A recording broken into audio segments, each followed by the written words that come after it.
Hai, balik lagi sama gua Cendikia. Welcome to playlist BSKS, bukan sistem kebut semalam, series riset operasi. Oke, jadi kita bakal lanjut ke metode selanjutnya, yaitu Russell Approximation Method. RAM itu merupakan metode penyusunan tabel awal dengan pendekatan selisih biaya terbesar antara biaya distribusi masing-masing sel dengan biaya distribusi terbesar pada masing-masing baris dan kolom di mana sel itu berada. Secara matematis rumusnya itu seperti ini. Oke, daripada bingung dengan teorinya, kita langsung ke contoh soalnya aja. Jadi suatu perusahaan ini memiliki 3 gudang dan juga 3 pelanggan. Data mengenai kapasitas tiap gudang, permintaan tiap pelanggan, maupun biaya pengiriman dari tiap gedung ke tiap pelanggan disajikan dengan tabel di bawah ini. Untuk pelanggan pertama itu memiliki permintaan sebanyak 90 barang. Pelanggan kedua itu sebanyak 110 barang. Pelanggan ketiga itu sebanyak 100 barang. Dan kapasitas gudang yang tersedia itu ada gudang 1 sebanyak 110 barang, gudang 2 sebanyak 110 barang, dan gudang 3 sebanyak 80 barang. Oke, pertanyaannya adalah berdasarkan data ini tentukan berapa banyak barang yang harus dikirim dari gudang untuk memenuhi permintaan tiap pelanggan agar biaya total pengirimannya tuh menjadi minimum dengan penyelesaian solusi awal Russell Approximation Method. Gimana sih tahap pengerjaannya? Kita copy dulu aja tabelnya. Sini. Kan di rumus ini kan ada BIJ, RI, dan TJ. Itu apa aja sih? Jadi yang pertama itu kita bakal cari dulu ini nih, nilai selisih biaya distribusi Russell-nya. Jadi delta IJ ini adalah distribusi Russell-nya. Selisih distribusi Russell. Rumusnya itu adalah BIJ dikurang RI dikurang TJ. BIJ itu apa? BIJ itu adalah biaya distribusi sel pada masing-masing baris dan kolom. Ya, gampangnya tuh nih, angka-angka yang ini nih. 9, 11, 8, 3, 8, 10, 5, 9, 7. Nah, itu BIJ. Kemudian yang RI yang mana? Nah, RI itu belum ada di sini. Terus yang TJ yang mana? TJ itu juga belum ada. RI itu adalah biaya distribusi terbesar pada baris ke I. Jadi dia dilihat per barisnya. Jadi ini RI ini ya. Oke. Nah, jadi ini RI. Kita lihatnya itu biaya distribusi per baris. Nah, kalau kita lihat per baris pada gudang 1 itu baris yang pertama ada bobotnya 9, 3, dan 5. Mana yang memiliki nilai distribusi terbesar? 9, 3, atau 5? 9 kan. Jadi kita tulis RI-nya itu 9. Kemudian kita lanjut lagi buat di baris kedua. Di baris kedua berarti itu gudang kedua ya. Nah, gudang kedua kita lihat lagi 11, 8, 9. Yang mana memiliki nilai terbesar? 11. Oke. Berarti ini 11. Kita lanjut lagi ke yang ketiga. Ada 8, 10, dan 7. Mana yang memiliki nilai distribusi terbesar? 10. Oke, benar. Oke, sekarang kita udah nemuin nilai RI nih. Kita cari lagi nilai TJ. Caranya gimana? Sama dengan RI, tapi itu kita lihat berdasarkan kolomnya. Nah, jadi ini kita lihat. Ini TJ. Kita lihat berdasarkan kolomnya. Buat di kolom pelanggan 1 pada kolom pertama, ini ada angka 9, 11, dan 8. Mana angka yang terbesar, distribusi terbesar? 11. Oke, benar. Kemudian kita lanjut lagi ke kolom yang kedua, itu ada angka 3, 8, dan 10. Mana yang terbesar? 10. Oke, betul. Kemudian kita lanjut lagi ke yang ketiga. 5, 9, dan 7. Mana yang terbesar? 9. Oke, benar. Jadi kita udah dapat nilai RI dan juga TJ. Nah, ini belum selesai nih. Kita udah dapet angka-angkanya aja dari masing-masing ini. Buat perhitungannya itu kita lakukan per kotaknya, per indeksnya. Jadi ini kita cari dulu dari yang pertama. Kita cari dulu selisih biaya distribusi Russell-nya itu per indeksnya. Ini misal di sini ya. Oke, jadi ini untuk yang pertama dulu kita mulai dari baris ke 1, kolom ke 1. Berarti istilahnya dia kayak gini nih. Nah, TJ-nya juga 1. Jadi ini rumusnya jadi untuk bobot baris 1 kolom 1 itu kan angkanya 9 ya. 9. Terus RI ke satunya berapa? 9 juga. Terus dikurang lagi T ke satunya berapa? 11. Oke. Jadi 9 dikurang 9 dikurang 11 berarti dia minus 11. Oke gitu. Terus lanjut lagi yang kedua. Pada baris 1 kolom kedua, berarti ini baris 1 kolom kedua juga kan. Terus karena RI, jadi dia I-nya di sini kan 1. Ya udah. Tapi di sini J kan, TJ bukan TI. Jadi TJ-nya 2, berarti ini diganti 2. Diganti 2. Nah, berarti tinggal kita masukin aja nih, baris 1 kolom kedua itu bobotnya nih 3. Jadi ini 3. Terus untuk R1-nya tetap sama 9. Terus untuk T2-nya itu 10. Jadi ini kita ganti 10. 3 dikurang 9 dikurang 10 itu min 16. Kalau udah kalian lanjut lagi ke yang ketiga. 1, 3. Ini baris 1, 2, 3. Ini 1, ini juga diganti 3. Bobotnya berapa? Bobotnya pada baris 1 kolom ketiga itu 5. Kemudian untuk R1-nya masih sama 9. Dan baris 1 kolom ketiga berarti T ketiga, TJ-nya ketiga itu juga 9. Jadi ini kita ganti minus 9.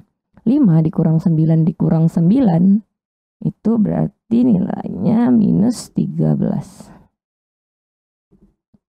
Nah, kalau udah kalian lanjutin lagi aja baris pertama kolom, baris kedua kolom pertama, baris kedua kolom ketiga, baris kedua kolom ketiga sama sih. Nanti mungkin aku bakal cepetin aja videonya pas bagian ngitung yang ini. Kan karena kalian udah paham juga ya. Oke.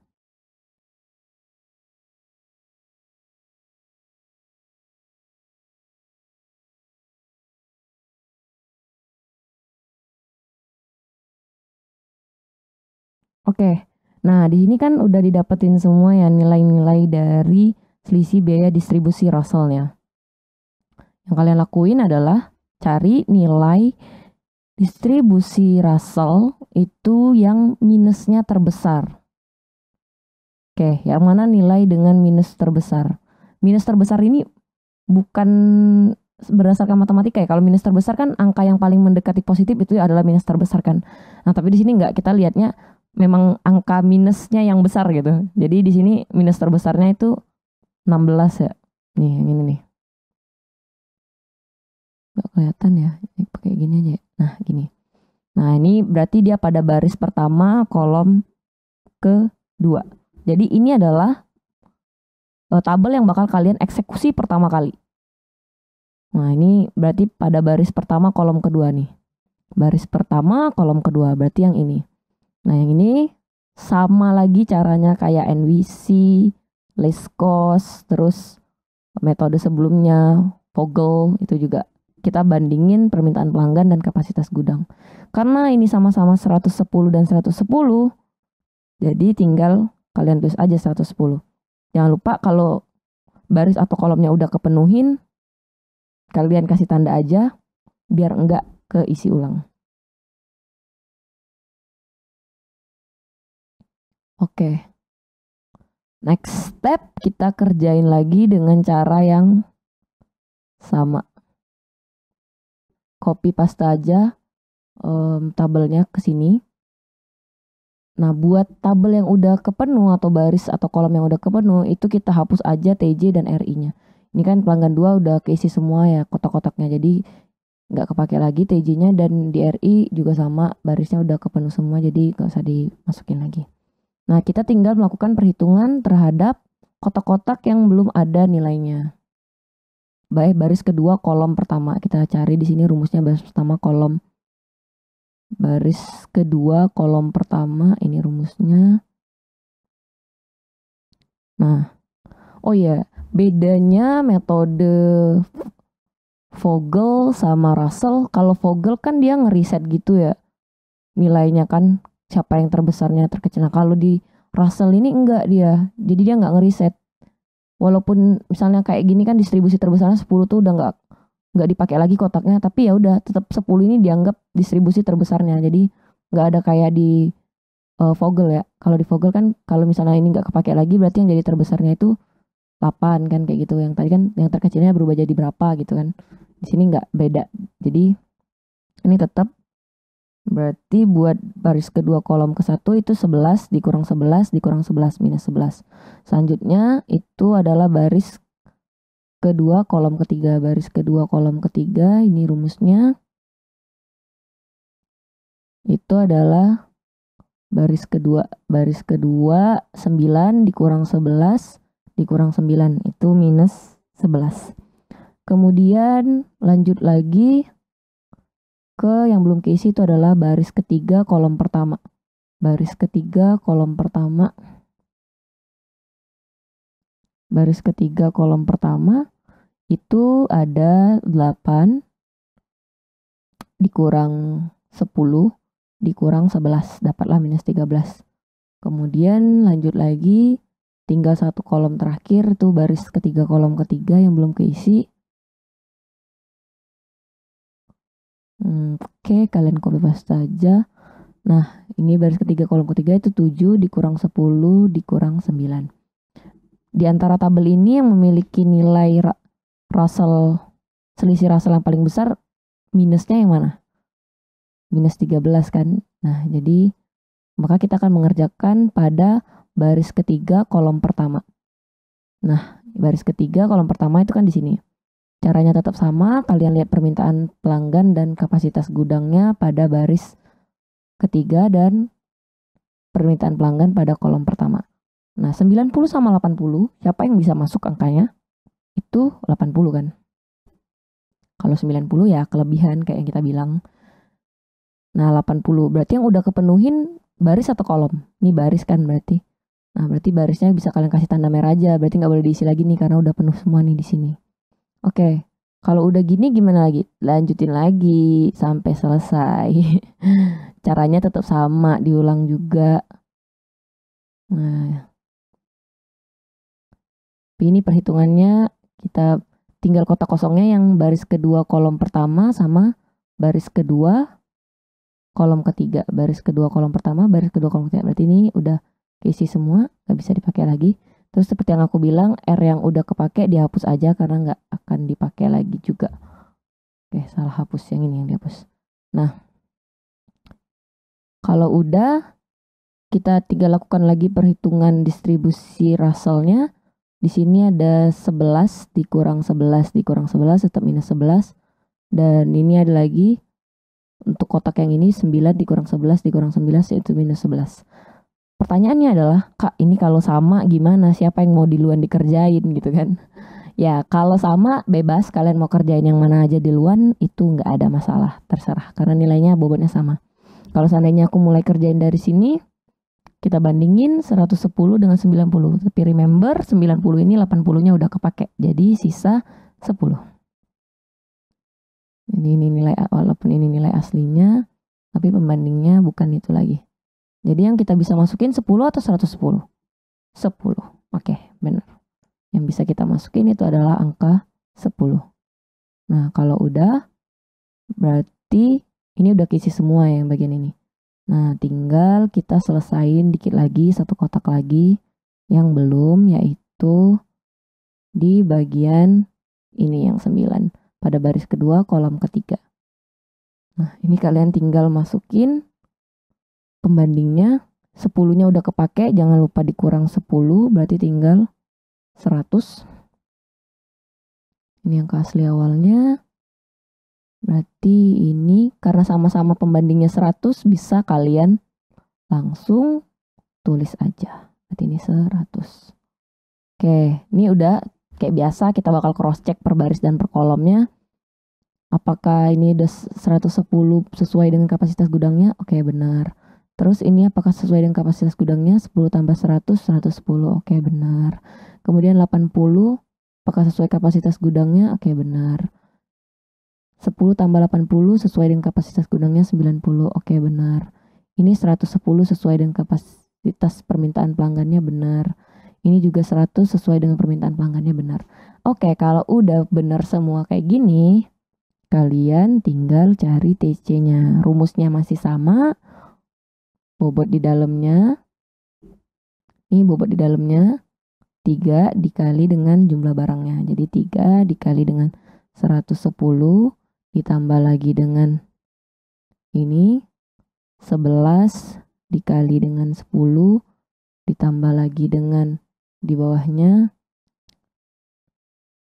8 dikali dengan 80, kemudian ditambah lagi dengan 9 dikali 100. 9 dikali 100. Oke, kalau udah gini, kalian tinggal kaliin aja, terus kalian jumlahin, dapatlah nilainya 1980. Nah, jangan lupa kasih keterangan, karena yang diminta di soal itu adalah berdasarkan data ini tentukan berapa banyak barang yang harus dikirim dari gudang untuk memenuhi permintaan. Jadi kita kasih keterangan nih, gudang masing-masing gudang ini bisa menuhin berapa permintaan. Ini gudang 1 itu memenuhi 110 permintaan pelanggan 2. Terus untuk lanjut lagi, gudang 2 itu memenuhi 10 permintaan pelanggan 1 dan 100 permintaan pelanggan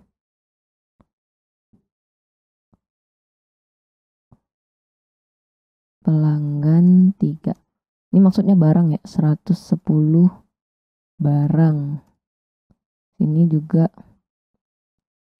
10 barang. Ini juga barang. Oke, dan yang terakhir untuk gudang 3. Gudang 3 itu memenuhi 80 barang permintaan pelanggan 1. Oke, nah ini aja penjelasan tentang Russell Approximation Method. Kalau ada yang kurang dari series riset operasi ini, kalian boleh request di komentar atau ditambahin penjelasannya. Dan kalau ada metode baru lagi yang aku udah dapet, nanti insya Allah aku bakal sharing ke kalian. Sekian dulu video hari ini. Semoga bermanfaat. Keep learning.